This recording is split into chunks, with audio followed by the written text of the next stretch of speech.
আসসালামু আলাইকুম রহমতুল্লাহ। আশা করি সবাই ভালো আছো, সুস্থ আছো। আমি মোহাম্মদ ইসলাম মুন্না ভাইয়া, লেখক তরঙ্গ সিরিজ। তরঙ্গ সিরিজের বাংলা ব্যাকরণ নির্মিত অংশের যে ক্লাসটা রয়েছে, ধারাবাহিক ক্লাস, আজকে আমরা আবেদন লেখার নিয়ম সম্পর্কে শিখব। তো আমরা শুরু করি। তো আবেদন লেখার ক্ষেত্রে আমরা স্কুল কলেজের ক্ষেত্রে যেই আবেদনটা লিখতাম, আসলে এখানে একটু ভিন্ন আবেদন আসে। বিশেষ করে এখানে সব থেকে বেশি যেটা আসে সেটা হচ্ছে সিভি লিখন, যেটাকে আমরা 9 ইংলিশে পড়ে আসছিলাম, সেটাকেই আমরা বর্তমানে এখানে জীবন বৃত্তান্ত নিয়ে যে আবেদন চাকরি করার ক্ষেত্রে এটা কিন্তু এখানে বহুলভাবে আসে। তো আমরা শুরু করব এবং কিভাবে লিখতে হয় সেটা নিয়ে আমরা আসলে আলোচনা করব। বেশি কথা না বলি আমরা মূল টপিকে চলে যাই। তো আবেদন লেখার নিয়মের ক্ষেত্রে প্রথমেই যে একটা টপিক দেওয়া থাকবে, চাকরির লিখনের আবেদন আমরা শিখছি আজকে। তো চাকরির ক্ষেত্রে আমাদেরকে একটা প্রশ্ন দেওয়া থাকে এরকম করে যে, ধরেন বাংলা বিদ্যায় শিক্ষক পদের জন্য সংশ্লিষ্ট কর্তৃপক্ষের কাছে একটি আবেদন, তাহলে সংশ্লিষ্ট কর্তৃপক্ষের কাছে কিন্তু আপনাকে পাঠাতে বলেছে। এই জায়গাতে আমরা একটু সামান্য ভুল করে থাকি যে সংশ্লিষ্ট কর্তৃপক্ষ আসলে কারা। ধরুন আপনি যখন ছুটির জন্য আবেদন করছেন তখন আপনি বরাবর প্রধান শিক্ষক লিখেন, বাট আপনি যখন চাকরির জন্য আবেদন করছেন, তখন স্কুলে যদি চাকরির জন্য আবেদন করেন তাহলে সেখানে কিন্তু প্রধান শিক্ষক লিখলে ভুল যাবেন, কারণ এই প্রধান শিক্ষক আপনার চাকরি দেয় না শিক্ষকতার জন্য। তাহলে আপনি কি লিখতে পারেন যে বরাবর প্রধান শিক্ষক নয়, বরাবর মহাপরিচালক মাধ্যমিক ও উচ্চ মাধ্যমিক শিক্ষা অধিদপ্তর। যদি প্রাইমারি হয়ে থাকে তাহলে হচ্ছে আমরা কি লিখতে পারি, আমি একটু দুঃখিত ভুল বলেছি, মাধ্যমিক ও উচ্চ মাধ্যমিক শিক্ষা অধিদপ্তর স্কুল এবং কলেজের ক্ষেত্রে। এবং প্রাইমারির ক্ষেত্রে আমরা লিখতে পারি মহাপরিচালক প্রাথমিক ও গণশিক্ষা অধিদপ্তর ঢাকা। সো আসেন আসল জায়গায় যে, তো যখনই আমরা প্রশ্ন পাবো তারপরে আমরা লেখা শুরু করার ক্ষেত্রে কিভাবে লেখা শুরু করব। দেখেন আপনি কি করবেন, আপনার যে খাতাটা থাকবে খোলার পর এই পাশে একটা পাতা এবং এই পাশে একটা পাতা, অর্থাৎ আপনি বাম পাশে লেখা শুরু করবেন এবং ডান পাশে গিয়ে শেষ করবেন, তাহলে আপনার দুই পাতা আপনি ব্যবহার করতে পারছেন। এই ক্ষেত্রে খেয়াল করেন আমরা প্রথমে কি করব, এই যে আমরা একটা খাতার পাতা ধরেন, এখন আমরা প্রথমে কি করব, একটা তারিখ ব্যবহার করব। দেখেন তারিখটা ভালো করে মনে রাখবেন। তারপর আমরা আবেদন যেভাবে লিখি, বরাবর মহাপরিচালক, অর্থাৎ এখানে সংশ্লিষ্ট যে কর্তৃপক্ষের কথা এখানে বলেছিল সেটা আমাকে ব্যবহার করতে হবে। মহাপরিচালক বাংলা বিদ্যা যেহেতু বলা ছিল, তাহলে মহাপরিচালক বাংলা বিদ্যা দিনাজপুর। এরপরে যে বিষয়টা আসে সেটা হচ্ছে, আমরা সবাই জানি আবেদনের ক্ষেত্রে আমরা হচ্ছে বিষয় লিখব। তো বিষয় তো অবশ্যই আপনি কোন পদে চাকরি করতে চাচ্ছেন, নিয়োগ পেতে যাচ্ছেন, সেটা অবশ্যই আপনাকে উল্লেখ করতে হবে। সেই ক্ষেত্রে খেয়াল করেন সহকারী শিক্ষক পদে নিয়োগের জন্য আবেদন, আমরা বিষয়টা ব্যবহার করেছি। এরপরে চলে আসবো আমরা যেভাবে আবেদন লিখি, সেটা হচ্ছে কি যে জনাব সবিনয় নিবেদন এই যে 10 ডিসেম্বর।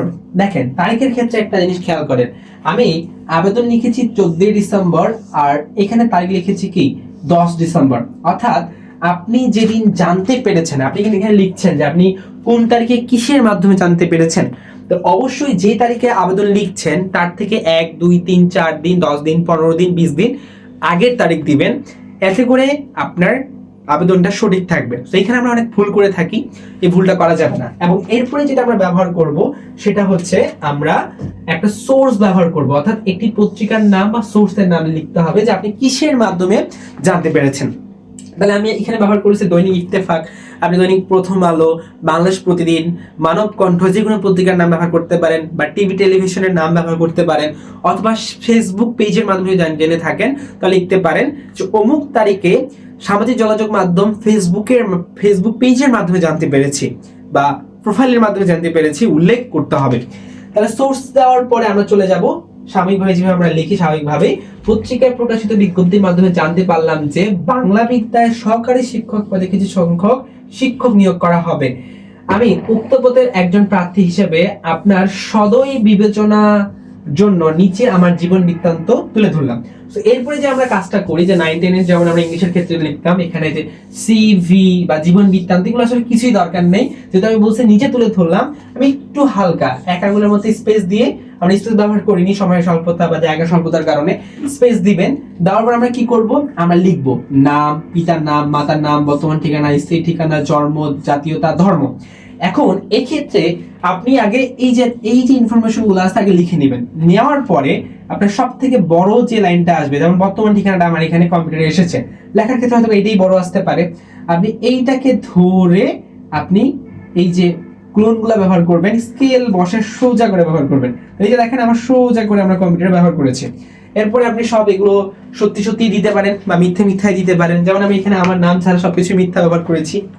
আচ্ছা, এরপর আমরা যে কাজটা করব সেটা হচ্ছে জন্ম তারিখের ক্ষেত্রে। তো জন্ম তারিখ একটু খেয়াল করেন, আমি এখানে ব্যবহার করেছি 23শে মার্চ 1988, যদিও এটা রিয়েল না, তোমরা মনে করতে অনেক মুরব্বী, আসলে না। তো দেখেন আমরা যে কাজটা করতে পারি সেটা হচ্ছে কি, যে এরপরে 9 নাম্বার টপিক আমরা কি দিব, শিক্ষাগত যোগ্যতা। এখন এই ছকটাতে আসলে কি কি ইনফরমেশন থাকবে, পরীক্ষার নাম, তারপর দিব পাশের বছর, প্রাপ্ত জিপিএ সিজিপিএ। অবশ্যই আমরা এটা বাংলায় লেখার চেষ্টা করবো, যেহেতু বাংলা পরীক্ষা। অনেক শিক্ষক বলেন জিপিএ বা সিজিপিএ ইংলিশে দিলেও সমস্যা নেই, দেওয়া যেতে পারে, কিন্তু বাংলার ক্ষেত্রে দিলে ভালো হয়। জিপিএ টা আমরা ব্যবহার করব এবং সিজিপিএ স্ল্যাশ দিয়ে লিখবো। তার কারণ হচ্ছে আমরা যদি নিচে ব্যবহার করি এই জায়গাটাতে, এটাতে আসলে খারাপ লাগে, এই জন্য আমরা উপরে হেডিং এ প্রাপ্ত জিপিএ সিজিপিএ ব্যবহার করব। দেন বিভাগ এবং বিষয় ব্যবহার করব। এখন কেন, কারণ যেহেতু আমরা এখানে এসএসসি, তারপর এইচএসসি, বিএ বা অনার্স, তারপর হচ্ছে মাস্টার্স করতেছি, এই ক্ষেত্রে একটা জাস্ট আমাদেরকে মনে রাখতে হবে, এসএসসি এবং এইচএসসি এই দুইটা নেওয়া হয় কোনো বিভাগ থেকে। বাণিজ্য বিভাগ হতে পারে, মানবিক বিভাগ হতে পারে, বা বিজ্ঞান বিভাগ হতে পারে। কিন্তু অনার্স মাস্টার্স করার ক্ষেত্রে আপনি কিন্তু কোনো বিভাগ থেকে পড়তেছেন না। আপনি কোথা থেকে পড়তেছেন, আপনি একটা সাবজেক্ট বা ডিপার্টমেন্ট অফ ফ্যাকাল্টি থেকে পড়তেছেন। তাহলে আপনাকে এখানে অবশ্যই ডিপার্টমেন্ট অফ ফ্যাকাল্টির নাম লিখতে হবে। তো যেহেতু বাংলা বিদ্যায় বাংলা শিক্ষক হিসেবে নিয়োগ দেওয়া হবে, তাহলে এখানে আপনি বাংলায় ব্যবহার করবেন। এবং আপনি যদি মার্কেটিং অফিসার হিসেবে চান, তাহলে আপনি এখানে মার্কেটিং ডিপার্টমেন্ট ব্যবহার করতে পারেন। আপনি যদি ডাক্তার হইতে চান, তাহলে আপনি কি করবেন, বিবিএস ব্যবহার করবেন। যে জিনিসগুলো আপনার দেওয়া দরকার। গণিত হইলে কি হয়, গণিত ব্যবহার করবেন, ওই সাবজেক্টের নাম লিখবেন। এরপর চলে আসি, আমরা বোর্ড এবং প্রতিষ্ঠান লিখব প্রথমে হেডিং, এবং পরবর্তীতে আমরা সবাই অবগত আছে এইচএসসি এবং এইচএসসি দুটোই হচ্ছে বোর্ড থেকে নেওয়া হয়, এবং অনার্স মাস্টার আমরা কোনো বিশ্ববিদ্যালয় থেকে করে থাকি। যারা সরকারি কলেজগুলোতে পড়ে তারা কি লিখবেন, তারা অবশ্যই জাতীয় বিশ্ববিদ্যালয়ে লিখবেন। এবং আপনারা যদি পারেন তাহলে জাতীয় বিশ্ববিদ্যালয়ের নিচে ওই কলেজের নাম ছোট করে লিখে দিতে পারেন, ঠিক আছে। আচ্ছা, এখন আরেকটা জিনিস খেয়াল করবেন, আপনি যখন জিপিএ ব্যবহার করতেছেন, তখন ইন্টারমিডিয়েট বা মেট্রিকের ক্ষেত্রে 5 আন্ডার 5 এর মধ্যে আপনার জিপিএটা রাখার চেষ্টা করবেন, 5 বা 5 এর নিচে। আর অনার্স মাস্টার্সের ক্ষেত্রে আপনার সর্বনিম্ন হচ্ছে সর্বোচ্চ 4, এই 4 আপ করা যাবে না। 4 বা 4 এর নিচে 3.25, 3.75, 3.00 এইগুলো ব্যবহার করার চেষ্টা করবেন। আচ্ছা, গেল। এখন এই যে তারিখের ক্ষেত্রে আপনাকে বললাম জন্ম সাল, দেখেন আমি 1988 ব্যবহার করার কারণে 15 বছর যোগ করে 2003 সাল এখানে আসলে কিন্তু লিখেছি। এই জিনিসটা একটু আমরা অনেকে ভুল করে থাকি, যে হট করে একটা জন্মসাল দেয় এবং একটা তারিখ দিই। দেখেন আমাদের বাংলাদেশের সংবিধান অনুযায়ী, শিক্ষা বোর্ডের নিয়ম অনুযায়ী 15 বছরের সর্বনিম্ন হলে আপনি মেট্রিকের জন্য বা আমাদের যে এসএসসি আছে, এই এসএসসির জন্য আপনি হচ্ছে অ্যাপ্লাই করতে পারবেন। তাহলে এখানে কিন্তু আপনাকে 15 বছর পড়তে হবে। তো এই জন্য আমি 15 বছর ব্যবহার করছি 10। কারণ আপনারা যারা রিয়েল দিতে চাচ্ছেন, যারা আপনারা দেখতেছেন যে ব্যাচেই হন না কেন, আপনার রিয়েলটা দিলে কিন্তু আপনার অনার্স মাস্টার হচ্ছে ফিউচার হয়ে যাবে। তো এই জন্য আপনারা একটা এমন সাল ব্যবহার করবেন যাতে ব্যবহার করলে ফিউচারও না হয় এবং এটা একটু রিয়েল মনে হয়, ঠিক আছে।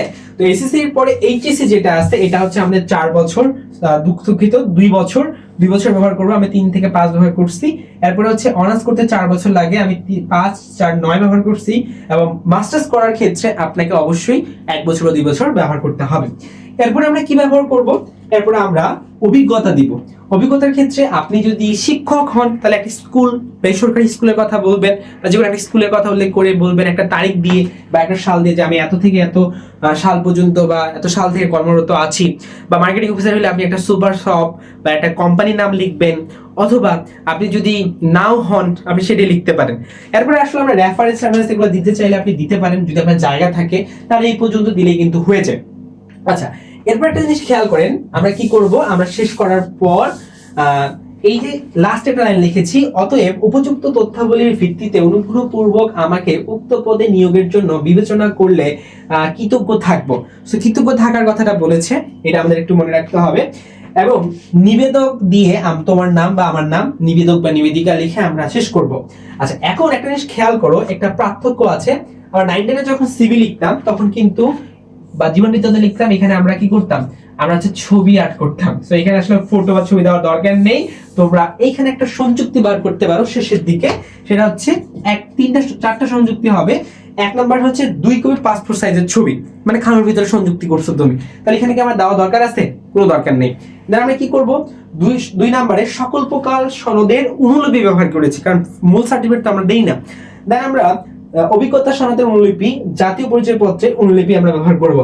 কাজ আমাদের শেষ। এখন এরপরে আপনি যদি এই দিকেই পেজ থাকে যেদিকে লিখতেছিলেন সেটা ব্যবহার করতে পারেন, অথবা আপনি পেজটাকে উল্টিয়ে আপনার খামটা ব্যবহার করবেন। সো এর একটা বিষয়। আর খামের ক্ষেত্রে আপনারা যেটা জেনারেল ব্যবহার করেন, যে খাম আমরা চিঠিতে যেটা ব্যবহার করি সেটাই আমরা ব্যবহার করব। খামের ক্ষেত্রে এখানে ডাক যেটা বিষয় থাকে ডাক টিকিট লিখবো। এবার আমাদের প্রেরক, এখানে হচ্ছে প্রাপক লিখবো। প্রেরকের ক্ষেত্রে আপনার নাম, আপনার ঠিকানা ব্যবহার করবেন, যেটা আপনি এখানে যে নিবেদকের এখানে ব্যবহার করছেন সেটাই ব্যবহার করবেন এই জায়গাটাতে।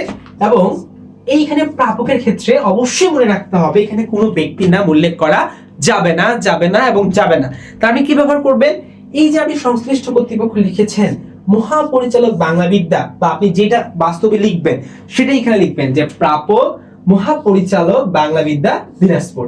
অথবা কি লিখতে পারেন, মহাপরিচালক মাধ্যমিক ও উচ্চ মাধ্যমিক শিক্ষা বোর্ড ঢাকা, ঢাকা 1200 শেষ।